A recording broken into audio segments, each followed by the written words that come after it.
That down. Let's move on to this. Remember we were supposed to get a Michael Jackson biopic? Anton Fuqua. They showed us the first footage for it 2 CinemaCons ago.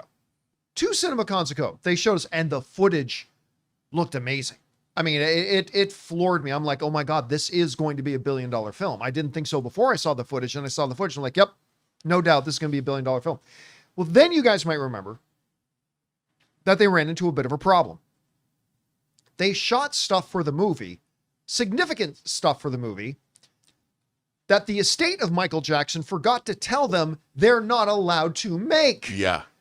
Particularly involving a family who had a pre-existing legal agreement with the Michael Jackson estate that no dramatization of Michael Jackson's life could ever include them. The estate forgot. Oopsie. And they forgot to tell Lionsgate. Oopsie. And so they made the movie, and then it was all of a sudden, oh, you got that whole big chunk of the movie, you got to go back. Anyway, they've had to go back and do 22 days of reshooting. And as a result, the Michael Jackson movie now has a new date, and it is dated for April 24th, 2026. But there's other news regarding it as well, besides this April 4th, 2026 date. They're going to end the movie when Michael Jackson leaves the Jackson 5 in 1979. Now, you might think, wait a minute, that little sizzle they put out? We saw clips of him when he was clearly post-1979. Well, that's because it appears, at least, the other report we gave you guys a couple of months ago that they were going to be splitting this Michael Jackson movie into 2. It looks like that's exactly what they're doing. This comes to us from the Hollywood Reporter, who said Puck reported in January that and we did too, that Michael's previously planned third act had to be retooled due to its including a dramatization of an individual who accused Jackson of child sexual abuse. The accuser had a past settlement with the performer's estate stipulating that he would never be dramatized, so you can't use him in any kind of retelling. Now, this is where it gets key. Sources tell the Hollywood Reporter that a second film focusing on the rest of Jackson's career post-1979 remains in development. In development, I know you already shot most of it because it was originally going to be one film. Anyway. You mean the part of Michael's life that everybody wants to see? Yeah, the part of Michael's life that was in most of the sizzle reel stuff they showed us. Anyway, remains in development. Jackson certainly accomplished a lot in the music world after 1979, given that his 1982 album, Thriller, featuring singles Beat It, Billie Jean, remains the best-selling album ever. Jackson died in June of 2009 at age 50. So, in development. They're talking as if they're about to get everybody back together and just shoot a new movie from scratch. Right. This was clearly a lot of the stuff has already been shot. But remember, the reports started coming out that this was looking like it might end up being a 4-hour movie. And that just doesn't fly today. It just doesn't fly today. And we said at the time, Rob, that splitting the Jackson movie into 2 separate movies is actually a brilliant thing because you clearly have enough material. Right? If the movie was going to be 4+ hours long, you have enough material to make a 2-hour and 15-minute movies or something along those lines. If the first Michael Jackson movie was going to make, let's pull out a number. I said $1 billion, but let's go lower. Let's say $750 million. Let's say the first Michael Jackson movie is going to make, well, everybody's going to come back and watch the second one. Especially because it seems like the second movie is covering his adult life where he was making the parts that everybody knew about. Yeah, I mean, it's like, okay, the child and when he broke Jackson out the 5 is moonwalk cool. at, what was it, the MTV Movie Award? No, it was something like that. It wasn't the Grammys. It wasn't either. an award show though. Yeah. It was some B, awards. was it the BET Awards? No, I think it was like. I'll look it up. American Music Awards, something where he broke out the moonwalk. Like it wasn't his first time doing the moonwalk, but it was the first time a lot of the world saw it. It was like, woo! Like you're gonna dramatize that moment. Well, now suddenly your $750 million movie is now a $1.5 billion movie. And so anyway, Rob, they've kind of officially made it all official now. We've got the new release date. It's been pushed into 2026. Understandable with all the reshoots they've had. It's the Motown 25th anniversary. Oh, there you go. That sounds in right. Pasadena, California. And now they're saying, they're going to end the first one in 1979. The second one will be post that.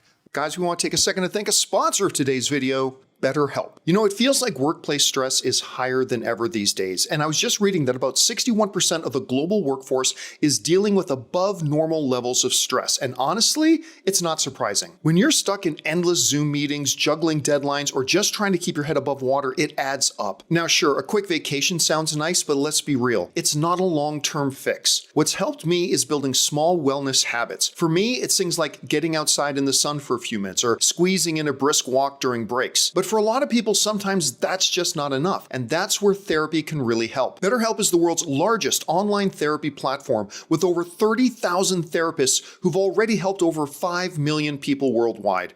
Their app is super convenient. You can meet with a therapist with just a click, and if it's not the right fit, you can switch therapists anytime. And just listen to the user reviews. The BetterHelp app has a 4.9 out of 5 from over 1.7 million reviews. As the largest online therapy provider in the world, BetterHelp can provide access to mental health professionals with a diverse variety of expertise. Unwind from work with BetterHelp. Our listeners get 10% off their first month at betterhelp.com/Campea. That's BetterHelp, HELP.com/Campea. What's standing out to you about this? Well, you know, it's funny because to me, Michael Jackson was always an omnipresent force in pop culture, even when I was a kid, because the Jackson 5, you know, A, B, C. Yep. You know, and I 1, 2, 3. I mean, Michael Jackson's been such a fabric of 20th century, the latter half of the 20th century American pop culture, the Jackson 5, and then Michael Jackson himself, and working with Quincy Jones. And, you know, when Thriller came out, it really established MTV.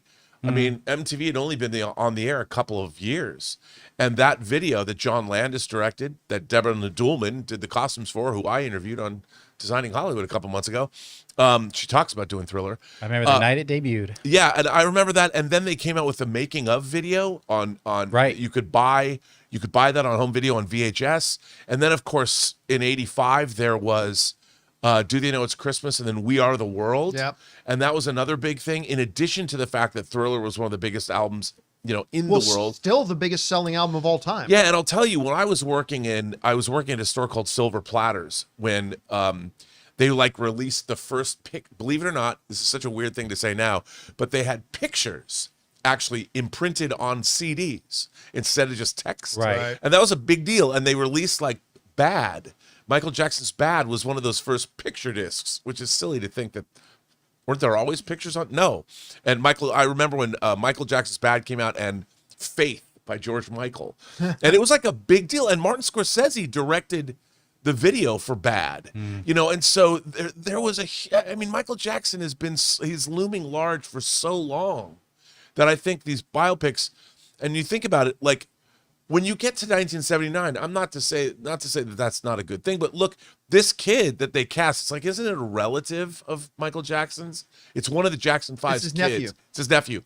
It's his brother's kid. You don't even get to him. And in the footage they showed us, we couldn't tell it wasn't Michael Jackson. It's uncanny. Unbelievable. Oh, my God. And we don't even, with this first movie, you don't even get to that guy. Yeah. Right.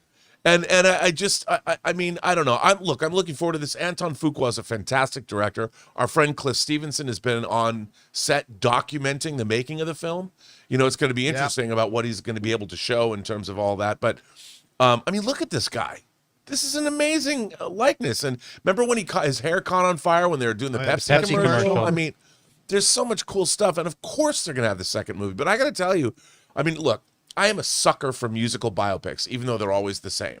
They ultimately have the same kind of trajectory. The only thing about this Michael Jackson biopic is, you know, he didn't descend into cocaine use and stuff like that, you know, like everybody else. But I can't wait to see this film. I'm sure it's going to be incredibly dynamic. I mean, I love Bohemian Rhapsody, you know, and I loved Rocket Man. I mean, I'm looking forward to this. This movie's going to end with a huge hook, though, because that's right when he did Off the Wall. That was yeah. So they're probably going to like end the movie with like Don't Stop Till You Get Enough or Off the Wall to the movie credits. So people are like, oh, what is in the next, like moments. Yeah. I still remember the first time I heard one of my favorite Michael Jackson songs is Black or White. Oh, yeah. And I remember one of the first times I ever heard it, it was during one of his live performances. And the announcer, he's in some stadium and the announcer comes on. And of course, Guns N' Roses was very big at the time, said, joining Michael on stage, and he specifically used the words, his good friend Slash. And I remember as a kid, turned to my friend and said, those two have never had dinner together. But anyway, seeing Slash on stage with Michael Jackson doing that awesome riff from Black and White, like it's very catchy, right? Oh, yeah. And seeing Slash out there with Michael Jackson doing it, that was pretty dang good. By the way, that music video was a revelation of visual effects. Yep. Oh yeah, it was. Oh yeah, it was. That music video, as like the world today, it's like if you look at it today, you're thinking, okay, what's the big deal? We had never seen anything like that. Not in a movie, and we saw it Not in a movie. No, a thing. never had we ever seen visual effects like that as the faces morphed into other faces. Again, he It was a groundbreaking. pioneer. Even stuff, as early as Off the Wall when they were doing music clips before MTV, he was pioneering that form. I got to say, John, this is InArt, which is a high-end action figure company, even above Hot Toys, just released a Michael Jackson action figure. Are they the ones with like the eyeballs and the teeth and all Yeah, that? it's awesome. I gotta get it. I don't know what tour it's from, but he looks like he vaguely looks like if Ace Frehley from Kiss were Michael Jackson, it would be that suit, and it's awesome. I have to All have right, it. guys. The question is for you. What do you think about this? The Michael biopic has now been two things: moved to 2026, now coming out in April of 2026, which we kind of expected. Secondly, though, which we also expected, maybe even the bigger news here, is that it does look like it's going to be broken into two movies. One ending in 1979 when he leaves the Jackson 5, then one picking up with his solo career after that. What do you think about this whole thing? Whatever your thoughts are, jump down to the comment section below and leave your thoughts there. Hey guys, thanks so much for watching this video. Make sure you like the video, leave a comment, and subscribe to our channel. And don't forget, we have a daily podcast called the John Campea Show podcast, available on Apple Podcasts, Spotify, or your favorite podcasting app of choice. Go and subscribe to it today so it'll be there when you need it.